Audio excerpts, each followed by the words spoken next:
자, 오늘의 키워드부터 소개해드리겠습니다. 첫 번째, 중국에서 이거 모르면 체포될 수 있다 이고요. 두 번째는 북한에서 아빠라고 부르면 사형당할 수 있다 입니다. 세 번째, 한인 여성 뉴욕 경찰국에 드디어 별 달았다 이고요. 이건 정말 초고속 승진입니다. 아주 기분 좋은 소식 잠시 후에 준비되어 있습니다. 그리고 트럼프 당선될 확률 65%라는 키워드도 있습니다. 또 LA 교통혼잡 전국 3위, 그럼 1위는 입니다. 또 주차된 트럭 뒷문 떼어가는 절도 급증, 그리고 세계에서 IQ 1위는 일본, 그럼 한국은?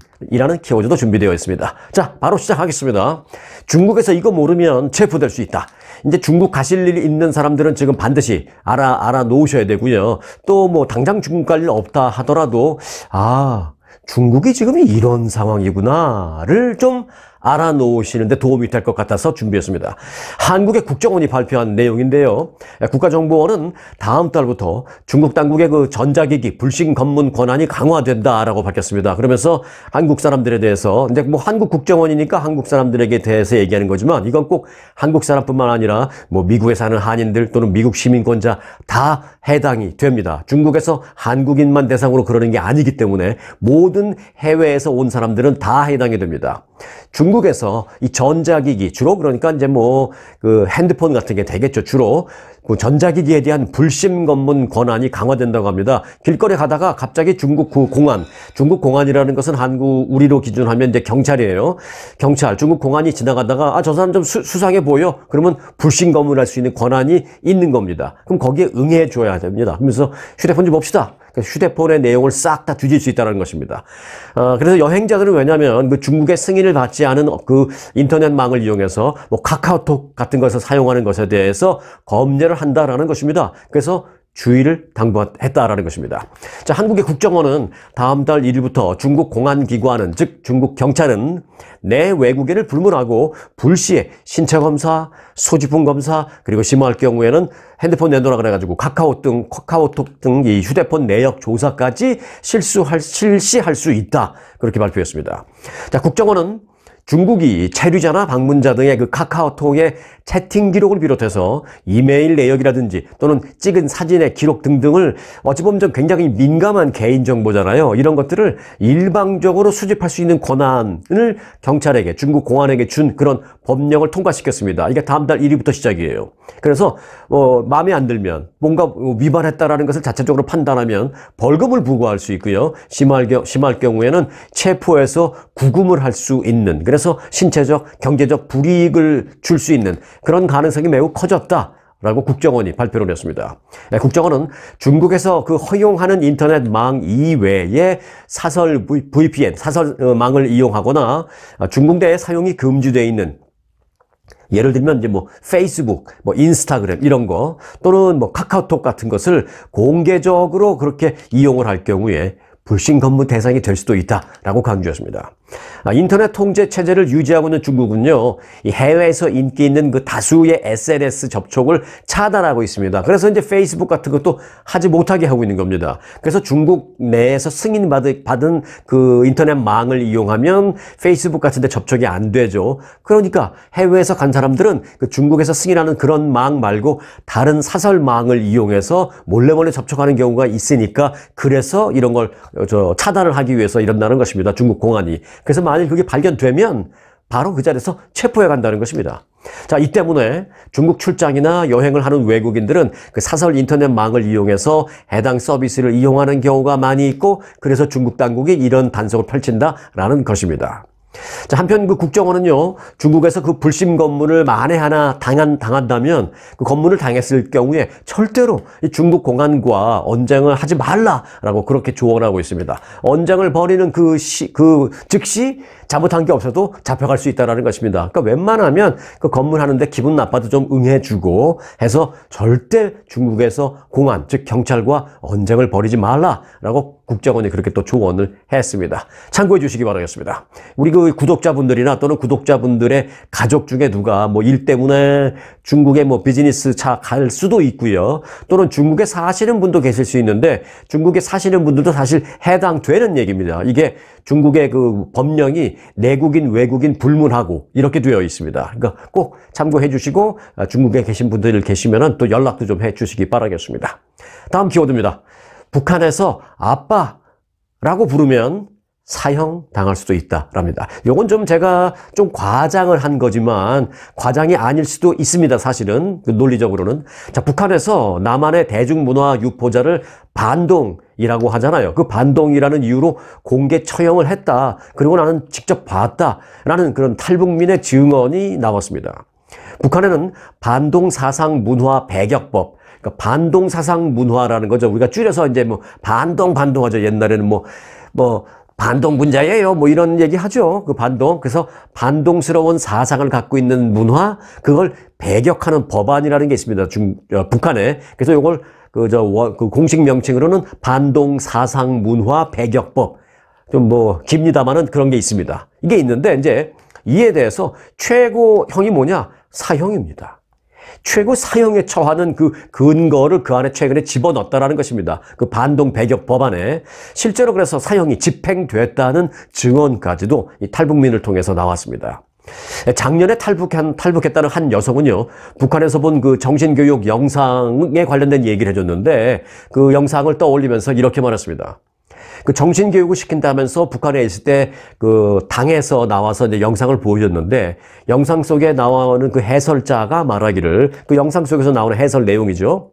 결혼식에서 신부의 흰색 웨딩드레스와 신랑의 신부 업어주기 등 소위 이런 것은 남한식 스타일, 남한식이기 때문에 스타일은 그 북한에서는 영어 안 쓰니까 남한식이기 때문에 절대 따라하지 마라.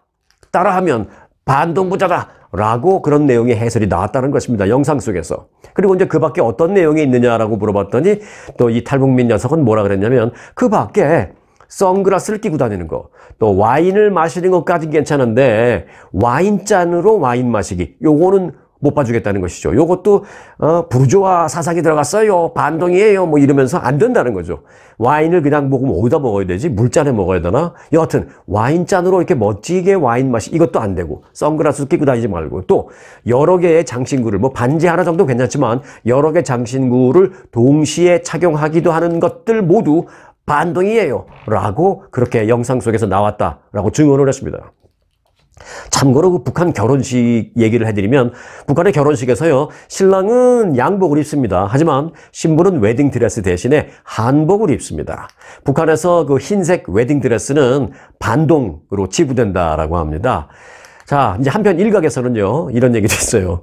아, 김정은은 툭하면 뭐 어디 순시 나간다고 군부대 순시 간다고 하면서 시꺼먼 선글라스 어울리지도 않는 거, 시꺼먼 선글라스를 착용하고 다니는 그런 모습이 몰래 그러는 것도 아니고 북한 조선중앙TV인가 거기서도 툭하면 그런 모습을 TV에서 자주 방영이 되는데 그렇게 노출이 되는데도 주민들의 선글라스 착용은 처벌한다? 이건 좀 이상하고 말도 안 된다라는 그런 지적도 나왔습니다. 하지만 북한에서는 김정은이 곧 법이니까 나는 쓰지만 동무는 안 된다고 그러면 안 되는 거지 뭐. 여하튼 그래서 이제 그 반동분자법이 있습니다. 그래서 선글라스 끼고 공공장소 돌아다니는 거 안 되고 또 결혼식 해도 신부는 한복을 입어야지 흰색 웨딩드레스 입으면 곧바로 반동분자로 찍혀가지고 처벌받는다라는 것입니다. 아, 그리고 그 아빠 얘기도 이제 나왔는데 여하튼 몇 가지를 또 추가적으로 설명을 드린다면 우리는 이제 뭐 라스트 네임 얘기할 때 뭐 이시성을 하잖아요. 이철수 뭐 이씨라 하는데 한국어로 할 때는 이로 표기를 하죠. 뭐 물론 미국에 와서 할 때는 LEE 쓰시는 분이 많지만 한글로 쓸 때는 이라고 쓰죠. 그런데 이제 북한은 리로 표기를 합니다. 리. 진짜로 LE죠. 그런데 북한에서 만일 리라고 표기를 안 하고 한글로 쓸 때 이라고 썼다면 남한식 표기다. 저건 남한식 표기다. 라면서 이 역시 남한 사상에 물들은 반동분자다라고 처벌 대상이라고 합니다. 그러니까 이름도 반드시 리로 해야지 이로 하면 안 되는 거죠. 그래서 한국의 축구 선수 그 이강인 선수도 북한에서 부를 때는 리강인 선수 이런 식으로 하죠. 괜히 이강인 선수 그러면 들어가서 혼납니다. 그 북한 선수들. 자, 뿐만 아니라요. 소위 그 남한식 말투도 반동으로 몰린다는 것입니다. 북한에서는 그 남한식 말투 이거를 괴뢰식 말투다라고 표현을 합니다. 제가 지금 남한식 말투라는 거는 제가 여러분들이 이해하시기 쉽게 좀 바꾼 거고, 북한에서 그 법령으로 표현되어 있는 것은 괴뢰식 말투다. 그래서 단속한다, 안 된다, 그렇게 되어 있습니다. 그래서 이제 주민들을 상대로 검열도 수시로 벌어지고 있다고 합니다. 이제 뭐 오호담임제 옛날에 그런 거 있었죠. 한 사람이 뭐 5개 그 집을 감시하고 뭐 이런 거. 그리고 우리 주변에 누가 이 사람이 그 당의 어떤 그 과업을 받아가지고 우리를 감시하는지 모르니까 서로가 서로를 감시하는 거죠. 그래서 얘기하다가 뭐 말투 잘못 나오면 남한식으로 그들 말로는 괴뢰식 말투로 하면 바로 가서 꼰질러 버린다는 거, 신고해 버린다는 겁니다. 그리고 이제 남한식 말투, 그들 말로 괴뢰식 말투 중에서 저는 참 이해가 안 되는 것 또 하나 있어요. 뭐냐면 바로 앞서 제가 말씀드렸던 그 아빠라는 것입니다. 북한에서는 뭐 아버지까지는 괜찮아요. 뭐 아바이동무, 뭐 아바이동무라고 하기도 하는데 뭐 아버지까지는 괜찮은데 아빠라고 북한에서는 부르면 안 된답니다. 왜요? 이제 아셨죠? 남한식 말투. 네, 더 나아가서 북한 표현으로 뭐예요? 네, 괴뢰식 말투다라고 해서 아빠라고 해도 안 되고요. 그리고 이제 한국에서 이제 선생님 같은 경우에는 한국에서는 뭐 고등학교, 중학교 학생들이 선생님한테 쌤 질문 있어요 그러잖아요. 저는 그거 보기 참 귀엽던데. 그리고 그렇게 듣는 선생님도 왜? 하고 서로 아무렇지도 않은데 북한에서는 그 역시 남한식 말투, 괴뢰식 말투다라고 해서 선생님을 쌤이라고 표현을 하거나 그렇게 무슨 표기를 하거나 이런 것들, 그리고 대화 중에 그렇게 표현을 해도 적발돼서 반동문제로 몰려서 처벌된다라는 것입니다. 그 휴대전화에 뭐 김쌤 이렇게 해놔도 안 된다는 것이죠. 휴대전화 검열을 받아서 김쌤 이런 거 안 된다는 것이죠. 그리고 뭐 리철수라고 표현해야 되는데 갑자기 자기도 모르게 한국 드라마 하도 많이 봐가지고 이철수 쌤 이런 식으로 휴대폰에, 북한도 휴대전화 있으니까 전화번호 목록에 그렇게 해놨다가 만에 하나 당 관리한테 적발되면 이 역시 반동군자로 몰린다라는 것입니다. 또한 몇 개 더 있습니다. 또한 뭐 했어요. 우리는 그런 식으로 많이 하잖아요. 저 어제 오늘 어제 마켓 갔다 왔어요. 뭐 이런 식으로 하잖아요. 그 요로 끝나는 말. 이 요로 끝나는 말도 안 된답니다. 북한에서는. 왜요? 네, 이젠 다 아시죠? 네, 괴뢰식 말투다라서 안 된답니다. 그러면 어떻게 해야 되느냐? 마켓 갔다 왔어요가 아니라 마켓 갔다 왔습니다. 그렇게 씁니다로 끝나야 한다는 것이죠. 별걸 다 참 관리하고 참견하고 못하게 하죠. 네. 자, 2018년에 탈북한 한 여성은요, 손전화기라고 이제 그분은 말했는데, 이제 핸드폰, 손전화기를 들고 걸어가면 단속원들이 와서, 동무, 잠깐만 서보시라고요. 그 손전화기 좀 잠깐 봅시다. 하면서 그 손전화기를 막 뒤져보는 그런 검색을 불시로 뒤져본다라는 것입니다. 그리고 전화기를 뒤져보면서 그 주소록도 살피는데, 예를 들어서 그 주소록에 뭐, 우리 아빠, 이런 식으로 그 전화번호 목록에 그렇게 되어 있으면 곧바로 잡혀간다는 것입니다. 괴뢰식 표현. 막 북한식이 아니다라는 것이죠. 북한 입장에서 보면 우리식이 아니다 뭐 그런 거죠. 그래서 이제 주소록에는 이름만 있어야지 그 앞에 무슨 뭐 별명을 붙여서도 안 되고, 뭐 선생님도 쌤이라고 쓰면 단속이 된다라고 이 탈북민은 증언을 했다라고 합니다. 오늘 첫 번째는 이제 중국에서 조심할 일, 그리고 이제 북한은 뭐 우리는 북한 갈 일은 없으니까 조심할 일까지는 아니지만, 이 자체만으로도 얼마나 그들이 처참한 삶을 살고 있는지, 억압되어 있는, 억눌린 삶을 살고 있는지를 다시 한번 뼈저리가 우리가 좀 멀리서나마 느낄 수 있는 그런 상황이라서 좀 같이 묶어서 전해드렸습니다. 다음 키워드로 가겠습니다. 한인 여성 뉴욕 경찰국 별 달았다입니다. 이게요, 별 달았다가 중요한 겁니다. 별 말고 다른 걸 달았는데 지금까지는 이게 계급장이 별로 되어 있느냐 아니냐가 이게 천지 차이입니다. 자, 말씀드리겠습니다. 근데 초고속 승진한 한인 여성 얘기인데요. 얼마 전에 제가 영상에서 이분 얘기를 자세하게 한 건 기억하시겠습니다만은, 자, 뉴욕 경찰국 NYPD에서 부국장급 한인 고위 간부가 처음으로 나왔습니다. 부국장. 국장은 이제 치프고요. 부국장은 데퓨티 치프입니다. 자, NYPD에 따르면 허정윤, 한인 여성 허정윤 총경이 현재는 이 경무관급인 인스펙터지만 오늘부터 그보다 한 계단 더 높은 데퓨티 치프로의 승진이 확정됐습니다. 그러니까 어제까지는 총경이었고 오늘부터는 부국장급인 데퓨티 치프입니다. 데프리 치프는 치프, 즉 국장 바로 아래 계급으로 뉴욕 경찰국에서 이 한인 최고위급 기록을 본인이 계속 갱신한 겁니다. 계급장도 자 중요합니다. 어제까지 그 계급이었던 이분 총경, 어제까지 이제 총경이었는데 그 총경까지는 독수리 모양으로 되어 있습니다. 계급장이. 그런데 장성급인 이 데퓨티 치프서부터는 장성급과 같은 별이 달리게 됩니다. 그래서 우리 허정윤 총경님, 아니지 이제 오늘부터는 허정윤 데퓨티 치프, 허정윤 부국장님은 오늘부터 별 달고 다니십니다. 네, 오늘 별 달고 출근하셨습니다. NYPD는 36,000명의 경찰관과 19,000명의 민간 직원이 근무하는 미국 최대 규모의 그 경찰 조직입니다. 거기서 이제 허정윤 데퓨티 치프가 탄생한 겁니다. 1998년, 이분이 지난 1998년 NYPD에 처음 들어갔는데요. 그때 첫 한인 여성 경관이라는 기록을 세우면서 들어갔습니다. 지금 27년째 뉴욕 경찰국에 몸담고 있습니다. 경찰관으로 임명된 직후 맨하튼과 퀸스 등 이 한인 밀집 거주 지역에서 근무를 하면서 경력을 쭉 쌓아온 그는 지난 2022년 계속 이분은요, 잘 들어보시면 계속 본인 기록을 깨면서 가고 있습니다. 자, 뉴욕 NYPD 최초의 한인 여성 경관 기록 세웠고요. 그 다음에 2022년에는 한인 최초로 경정으로 승진했습니다. 그런데 그 이어서 지난해 연말에 한인 최초로 또 총경으로 승진하는 등 본인이 세운 기록을 본인이 깼습니다. 그러니까 한인 여성 최고위급 이걸 본인이 계속 깨고 올라간 거예요. 그렇게 이제 최초 기록을 계속해서 본인이 갈아치우고 있는 상황인데, 이번 승진은요, 총경으로 승진한 지 불과 한 6개월 만에 그야말로 초고속으로 이루어진 승진입니다. 그래서 본인이 또 깼어요, 이걸. 허정윤 부국장님은요, 이제 승진한 데 대해서 뭐라고 소감을 말했느냐? 한인 최초로 별 계급장을 달게 되니 감회가 새롭고 한인으로서 뭔가 내가 정말 해냈구나라는 그런 실감이 듭니다. 라면서 NYPD 내에 한인들의 존재감을 알릴 수 있게 돼서 기쁘다라고 말을 했습니다. 허정윤 데퓨티 치프, 허정윤 부국장님 축하드립니다. 네, 다음 키워드입니다. 트럼프 당선 확률 65%입니다. 와, 이거 이제 벌써 기우나요?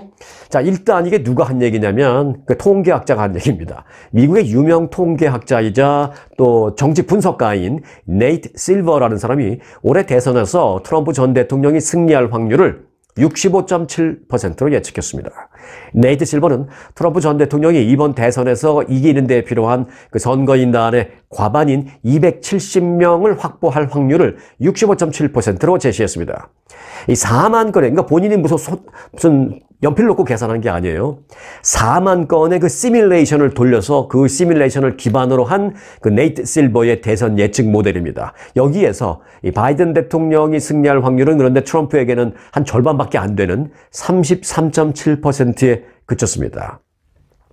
다만 그 일반 유권자 직접 투표에서 바이든 대통령의 승리 가능성은 33.7%보다는 뭐 조금 더 높은 것으로 나왔는데, 그래도 트럼프가 훨씬 더 격차가 있게 이제 높다, 그렇게 얘기를 했습니다. 그러면서 이제 실버 교수는요, 바이든 대통령이 전세를 뒤집을 시간은 아직 충분히 있다 라면서, 예를 들어서 부통령 후보로 지금은 부통령이 카멜라 해리스인데요. 그 카멜라 해리스 현 부통령 외에 다른 사람을 뭐 부통령 후보로 좀 지명하면서 깜짝 쇼, 그 많은 사람들에게 좀 인기 있고 대중적으로 인기 있고 또 본인이 좀 부족한 어떤 면을 채워줄, 예를 들어서 이제 좀 고령이시니까 젊고 또 좀 멋진, 그리고 그 대중의 흡수력도 뭐 있고 호소력도 있고 뭐 이런 사람을 좀 깜짝 놀랄 만한 스타성 인물을 부통령에 뭐 지명하는 방법, 뭐 이런 것도 방법이 되겠다, 이런 식으로 본인이 또 제안을 했어요. 네, 계산하고 숫자를 보니까 좀 안쓰러웠는지 그런 조언을 해줬습니다. 네, 저는 뭐 충분히 가능성이 있는 그런 얘기라고 합니다. 부통령 뭐 카멜라 해리스가 뭐 못한다라는 걸 떠나서 무언가 좀 뭐 드라마틱한 변화의 계기를 만들기 위해서는 부통령 후보를 좀 획기적인 인물로 하는 건 나쁘지 않다고 봅니다. 자, 이 실버 교수는요, 버락 오바마 전 대통령과 밋 롬니 전 상원의원이 맞붙었던 지난 2012년 대선 때 오바마가 승리할 거다. 그때는 이제 흑인 후보였고, 뭐 갑자기 정치 경력도 많지 않고 이런 사람이 정치계의 거물인 밋 롬니와 대결한다고 할 때 사실은 뭐 여론조사 결과 이런 걸 떠나서 일반적으로 심정적으로 오바마가 이길 거라고 생각한 사람은 사실은 그렇게 많지 않았습니다. 그럼에도 불구하고 이 실버 교수는 오바마의 승리를 그때 예측해서 맞췄습니다. 그리고 이제 2020년 그때 대선 있었을 때 대선 바로 전날 그때도 트럼프가 그때 현 대통령이었는데 대부분의 경우에 현직 대통령이 당선될 확률이 상당히 높습니다. 여태까지 역사적으로 봤을 때 현직 대통령이 재선에 투표해갖고 떨어지는 거 몇 번 못 봤어요. 그런데 그때 트럼프 대통령이 떨어지고 바이든 후보가 이길 거다라고 했는데 뭐라고 얘기했냐면 나는 90%의 확률로 바이든이 트럼프를 이길 거다. 바이든 후보가 트럼프 현 대통령을 이길 것으로 생각한다라고 말해서 많은 사람들이 고개를 갸우뚱했는데 역시 이것도 맞춘 바 있습니다. 그랬던 실버 그 통계학자가 이번에는 트럼프 그 후보의 그 당선 확률을 65.7%로 밝혔다. 뭐 이런 얘기를 전해드립니다. 일단 뭐 숫자는 숫자임에 불과하다. 뭐 이렇게 말씀을 드리겠습니다만은 일단 좀 그 흥미 있는 그런 숫자여서 여러분들에게 말씀을 드렸습니다.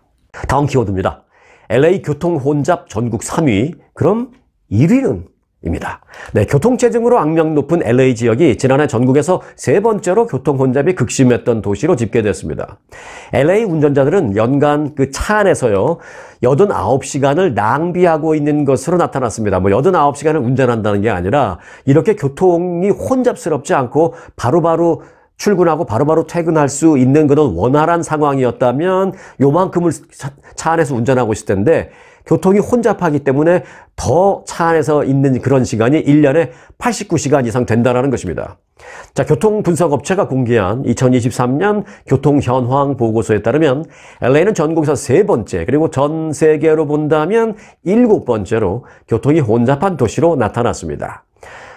지난해 LA 지역의 운전자가 교통체증으로 인해서 길에 허비한 시간은 1인당 평균 제가 89시간이라고 말씀드렸잖아요. 자, 그런데 이로 인해 허비된 그 시간, 그리고 이제 시간만 허비한 게 아니죠. 시간이 내가 허비된다면 그로 인해 이런 말 있죠. 시간은 뭐 돈이다 이런 말.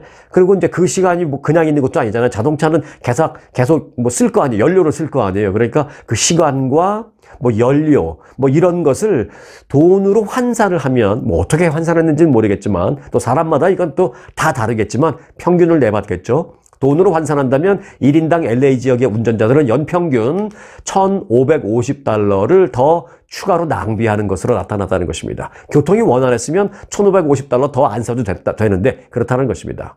자, 전 세계에서 교통체증이 가장 혼잡한 도시는 그러면 어디일까요? 전 세계 1위 그리고 미국에서 1위인데요. 그게 어디냐? 바로 뉴욕입니다. 지난해 교통체증으로 뉴욕 운전자들 길에서 벌인 시간은 1인당 연평균 101시간이었습니다. 그리고 그 허비된 시간과 연료를 돈으로 환산한 금액은 1,762달러로 나타났습니다. 자, 1위는 뉴욕. 그럼 2위는 어딜까요? 2위는 시카고로 나타났습니다. 연간 길에서 벌이는 시간은 96시간, 허비된 시간과 연료를 돈으로 환산한 금액은 1,672달러로 집계됐습니다. 그리고 3위는 LA였죠. 자, 그리고 이어서 4위는 보스턴, 5위는 휴스턴 등의 순서였습니다. 다음 키워드입니다. 주차된 트럭 뒷문 떼어가는 절도 급증입니다. 트럭 갖고 계신 분들 유념해서 들어주시기 바라겠습니다. 요즘 뭐 각종 강절도 범죄가 늘어나면서 치안 불안감이 높아지고 있는데 범죄의 유형도 정말 다양해지고 있습니다. 뭐 구리선을 훔쳐가는 그런 사람들도 많고요. 이 구리선은 어디서 훔쳐가느냐? 뭐 공사장에서 훔쳐가기도 하고 구리가 갖다 팔면 비싸대요. 그리고 어떤 경우에는 실제 전선을 막 잘라서 가져가는 사람도 있고 그렇습니다. 그런데 이제는 그것도 모자라는지 이제는 주차되어 있는 픽업 트럭의 뒷문을 뜯어가는 절도 행각이 기승을 부리고 있다라고 합니다. 픽업 트럭의 뒷문은 좀 다르죠. 이렇게 밑에 떨어져 있는 건 이제 이게 열을 때는 이렇게 열고 닫을 때는 이렇게 갖고 청 이렇게 닫잖아요. 요거 뒷문 이거를 뜯어가는 겁니다. 자, 오렌지 카운티 지역에서 요즘 급증했는데 이런 게 픽업 트럭 테일게이트라고 그걸 부릅니다. 뒷문 그 트럭의 그 뒷문 그거를 테일게이트라고 부릅니다. 테일게이트 절도가 급증해서 경찰이 지금 집중 단속에 나서고 있습니다. 오렌지 카운티 지역 경찰국이 최근에 그 픽업 트럭의 뒷문을 뜯어가는 절도가 급증하고 있다라면서 본격적인 수사에 나서면서 주민들에게 주의를 당부했습니다. 보도에 따르면 20여 명의 피해자가 그 특정 지역에서만 집중적으로 나오기도 했습니다. 뭐 전체적으로 보면 더 되지만 코스타메사라는 지역에서 집중적으로 이번에 또 많이 나왔어요. 또 다른 특징점이 있는데, 또 다른 특징점은 뭐냐? 피해자들, 그 피해 차량이 대부분 도요타 타코마였다라는 것입니다. 도요타 타코마 갖고 계신 분들 조심하세요.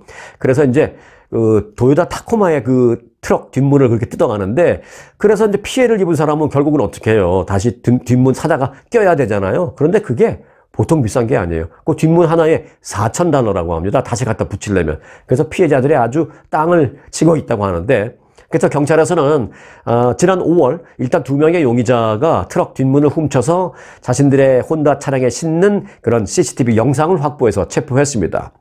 그리고 이제 CCTV를 보니까 이 2명의 용의자들은 그 트럭 뒷문을 뜯어가는데 60초도 안 되는 아주 짧은 시간에 뒷문을 타다닥 분리해서 자신들의 차에 싣고 현장에서 도주했습니다.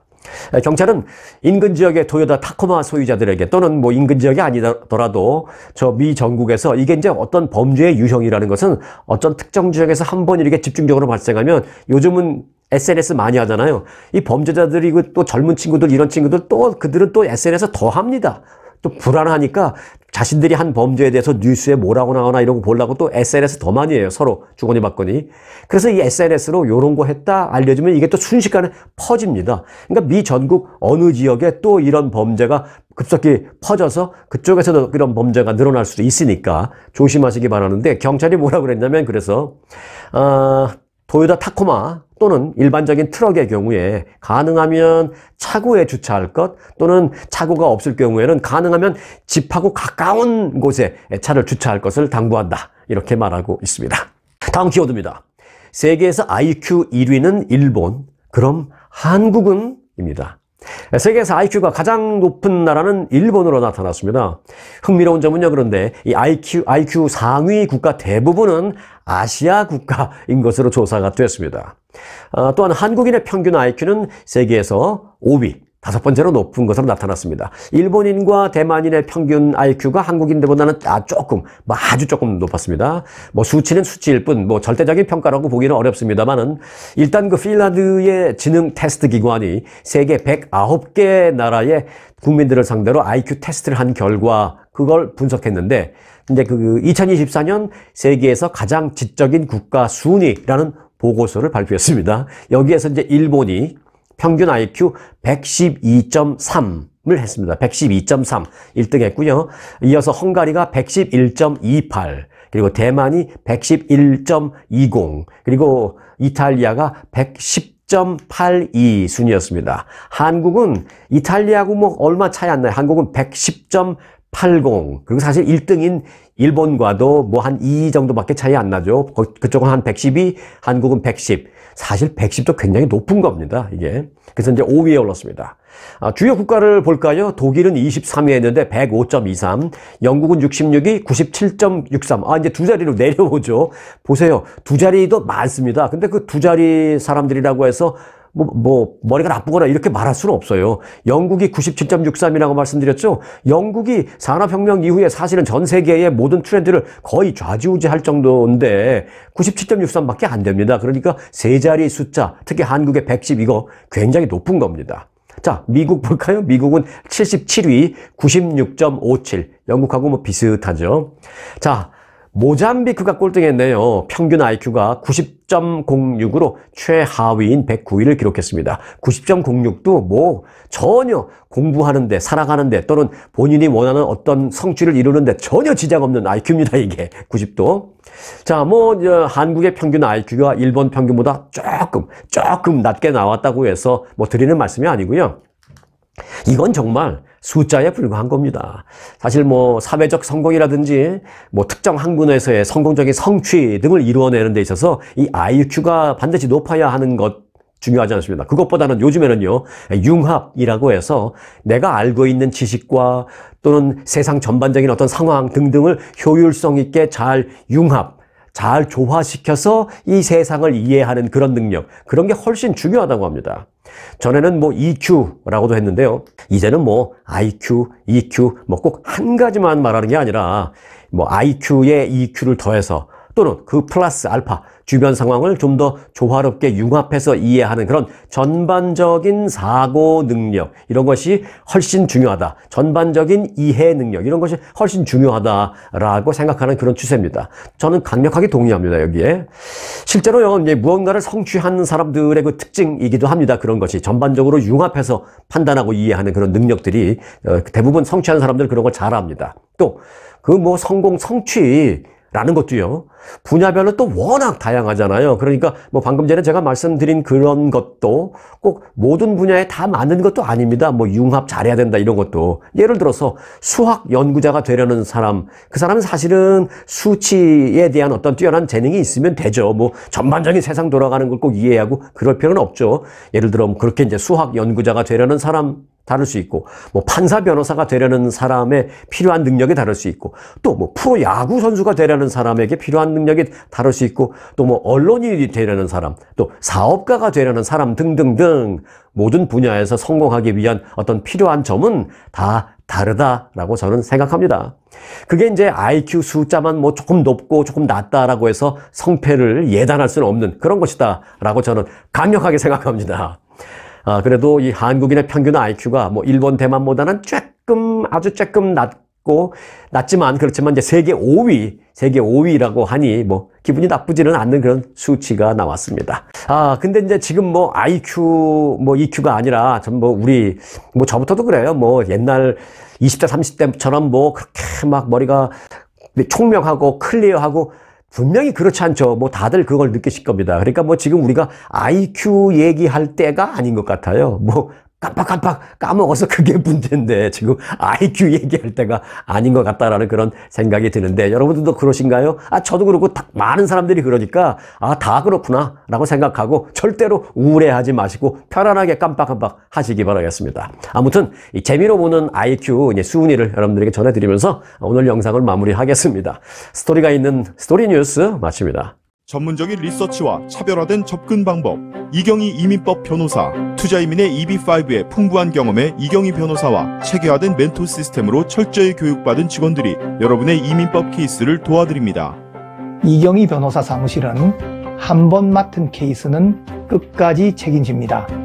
항상 세밀하고 정확한 일처리로 고객분을 성심껏 도와드리겠습니다. 저희 사무실을 믿고 맡겨주시면 여러분의 케이스를 성공으로 이끌겠습니다. 투자이민 전문 이경희 이민법 변호사.